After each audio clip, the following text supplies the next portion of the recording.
Students, आज के इस वीडियो में हम डेंसिटी ऑफ यूनिट सेल के बारे में डिस्कस करेंगे। तो ध्यान से समझिएगा डेंसिटी ऑफ यूनिट सेल होता क्या है। तो आज का हमारा टॉपिक है डेंसिटी ऑफ यूनिट सेल।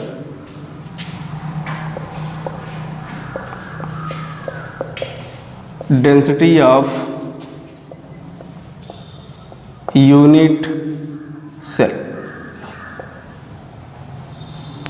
आज हम डिस्कस करेंगे डेंसिटी ऑफ यूनिट सेल, अर्थात कोशिका जो एक कोशिका होता है उसका घनत्व क्या होता है उसके बारे में हम डिस्कस करेंगे। तो ध्यान से समझिए, हमको पता होता है जो डेंसिटी होता है, डेंसिटी का फार्मूला होता है डेंसिटी इज इक्वल होता है mass by volume. Density equal क्या होता है, मास बाय वॉल्यूम। ठीक, तो हमें चाहिए क्या, इस वीडियो में हमको डिस्कस क्या करना है, यूनिट सेल की डेंसिटी के बारे में डिस्कस करना है। तो यूनिट सेल क्या होता है आप सभी को पता होगा। जो यूनिट सेल होता है वो क्या, आपका एक सिंपल क्यूब होता है। तो सबसे पहले हम क्या बनाते हैं, यूनिट सेल बना देते हैं। आपका ये सिंपल क्यूब, ठीक। अब ये जो क्यूब होता है इसी का क्या देखना, हमको डेंसिटी देखना, ठीक। यहाँ पे जो मॉलिक्यूल्स अरेंज होते हैं वो कॉर्नर पे अरेंज होते हैं, ठीक, आपके मॉलिक्यूल्स हैं। अब ये जो यूनिट सेल है, इसी यूनिट सेल की हमको क्या करना है, डेंसिटी करना, कैलकुलेट करना है। तो हमको चाहिए क्या, इस यूनिट सेल का, इस यूनिट सेल का हमको मास चाहिए और इस यूनिट सेल का क्या चाहिए, हमको वॉल्यूम चाहिए, ठीक। मास और वॉल्यूम इस यूनिट सेल का मिल जाए तो हम आराम से इस यूनिट सेल की डेंसिटी कैलकुलेट कर सकते हैं। तो आपको पता होगा ये जो लेंथ होती है, ये स्मॉल ये है जिसको हम क्या बोलते हैं, इज लेंथ बोलते हैं। इसको क्या बोलते हैं, इज लेंथ बोलते हैं, इज लेंथ, ठीक। ये जो इज लेंथ होती है, स्मॉल ए होती है, ये किस में होती है, सेंटीमीटर में होती है। किस में होती है, सेंटीमीटर, ठीक। तो यहाँ से मास क्या होता है इस यूनिट सेल का हमको कैलकुलेट करना है और वॉल्यूम क्या होता है ये कैलकुलेट करना है। तो यहाँ से जो वॉल्यूम इस यूनिट सेल का होता है, आपको पता है अगर इसकी इज लेंथ ए है तो इसका जो वॉल्यूम होगा क्या होगा, ए क्यूब होगा। तो इस यूनिट सेल का वॉल्यूम हमको क्या मिला, ए क्यूब मिला। और हमको कैलकुलेट क्या करना, अब मास कैलकुलेट करना है। तो अगर हमको डेंसिटी इस यूनिट सेल का निकालना है तो डेंसिटी ऑफ यूनिट सेल होगा क्या, density of unit cell is equal होगा आपका mass of unit cell, mass of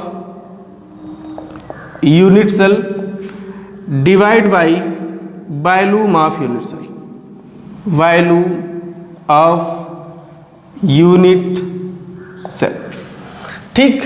तो यहाँ से हमको दो चीज़ चाहिए, मास ऑफ यूनिट सेल और वॉल्यूम ऑफ यूनिट सेल चाहिए।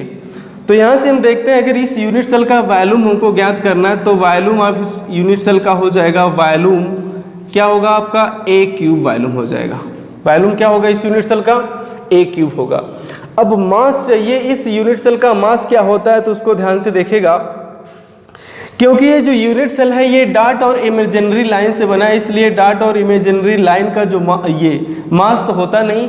मास सिर्फ होगा इस यूनिट सेल के फॉर्मेशन में जो एटम पार्टिसिपेट हो रहे उस एटम का क्या होगा, मास होगा। तो यहाँ से इस एटम का जो मास होगा तो ये आप कैलकुलेट कैसे करेंगे, क्योंकि हमको पता है इस यूनिट सेल का अगर हम मोलर मास निकालें तो molar mass of unit cell is equal Avogadro number, जिसको हम Na से डिनोट करते हैं और जिसकी वैल्यू होती है 6.22 into 10⁻23 into mass of atom, into mass of atom. तो यहाँ से molar mass of unit cell, अर्थात मोलर मास, इस यूनिट सेल का मोलर मास अगर देखते हैं तो molar mass of unit cell is equal Avogadro number into mass of atom. तो यहाँ से इस एटम का अगर मास निकालेंगे तो होगा क्या, मास ऑफ एटम इज इक्वल, इस एवोगाड्रो नंबर से इस मोलर मास में हम क्या करेंगे, डिवाइड करेंगे। तो मोलर मास को इस शॉर्ट वर्ड से लिख दे हैं molar mass divide by Avogadro number. Avogadro number small n से डिनोट करते हैं। तो यहाँ से हमको क्या मिल गया, मास ऑफ एटम मिल गया। तो एटम का मास चाहिए था और ये जो यूनिट सेल है, यूनिट सेल के स्थान पे हम मास ऑफ एटम रखेंगे तो मिलेगा क्या, तो यहाँ से आपका मिलेगा mass of unit cell molar mass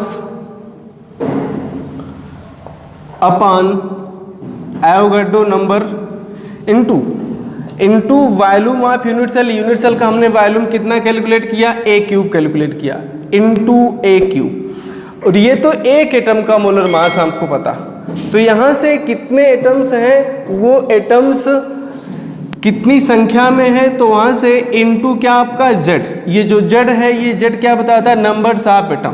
z क्या बताता है, numbers of atom in unit cell. Unit cell में एटमों की संख्या कितनी वो बताता है। तो यहाँ से density of unit cell is equal molar mass into rank divide by Avogadro number into a cube. तो यहाँ से जो डेंसिटी होती है यूनिट सेल की, उसको रो से हम रिप्रेजेंट करते हैं। तो रो इज इक्वल आपका मिला molar mass into rank of unit cell divided by Avogadro number into क्या आपका a क्यूब।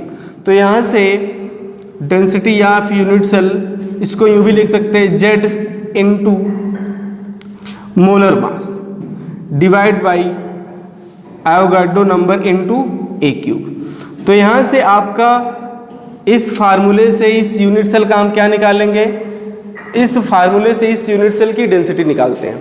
तो यहाँ से क्वेश्चन काफ़ी बार हमसे पूछा जाता है, डेंसिटी दिया जाता है, मोलर मास ये वॉल्यूम दे दिया जाएगा, तो क्या पूछेगा, रैंक पूछेगा। यूनिट सेल का रैंक क्या होगा, जेड से हम कैलकुलेट करके निकालेंगे। तो यहाँ से हमने क्या किया, हमने यहाँ से density of unit cell calculate किया। तो density of unit cell is equal हमने कैलकुलेट करने के बाद मिला molar mass into Z upon Avogadro number into a cube. तो यहाँ से a क्यूब क्या आपका, a cube volume of unit cell है, वॉल्यूम ऑफ यूनिट सेल। ये mm क्या है, मोलर मास ऑफ एटम। और यहाँ से Na क्या है, एवोगाड्रो नंबर, एवोगाड्रो नंबर, ठीक। और ये Z क्या है, Z का मतलब होता है रैंक का मतलब होता है atom per unit cell. Unit cell में कितने एटम्स उपस्थित हैं, ये आपका। तो यहाँ से इस फार्मूले से हम क्या करेंगे, किसी भी यूनिट सेल की डेंसिटी कैलकुलेट करते हैं। अब हम डेंसिटी ऑफ यूनिट सेल पे एक न्यूमेरिकल करते हैं। तो ये न्यूमेरिकल ये है, कह रहा है the unit cell of aluminium is a cube with an edge length of 405 picometre. The density of aluminium is 2.70 gram प्रति centimetre cube. What type of unit cell aluminium is. तो यहाँ से एल्युमिनियम किस टाइप का unit cell बनाता है वो पूछ रहा है। तो यहाँ से हम जानते हैं डेंसिटी ऑफ यूनिट सेल का formula rho is equal Z into molar mass divide by Avogadro number into volume a cube. तो यहाँ से हमको चाहिए क्या, यहाँ से ये जो एल्युमिनियम है, एल्युमिनियम किस टाइप का यूनिट सेल फॉर्मेट कर रहा है वो चाहिए। अर्थात हमको Z की वैल्यू यहाँ से चाहिए, हमको चाहिए क्या, Z की वैल्यू चाहिए, ठीक। दिया क्या क्या है, दिया है कि एल्युमिनियम का जो इज लेंथ है, इज लेंथ कितना, 405 पिकोमीटर। तो इज लेंथ का मतलब ये जो A है, A कितना दिया है, 405 पिकोमीटर। इस पिकोमीटर को अगर हम मीटर में कन्वर्ट करेंगे तो यहाँ से आएगा 405 इंटू 10⁻⁻12 मीटर। अब इस मीटर को हमको किस में कन्वर्ट करना है, सेंटीमीटर में कन्वर्ट करना है। तो सेंटीमीटर में कन्वर्ट करेंगे कितना आएगा, इंटू 10⁻⁻10 सेंटीमीटर। तो इज लेंथ ये आया। तो यहाँ से ए क्यूब निकालेंगे तो ए क्यूब इज इक्वल आपका आएगा 405 इंटू 10⁻⁻10 पूरे का क्यूब। ठीक, ए की वैल्यू हमको फाइंड हो गई। अब ये जो एवोगैड्रो नंबर होता है, Avogadro number Na is equal होता है 6.022 इंटू 10⁻23।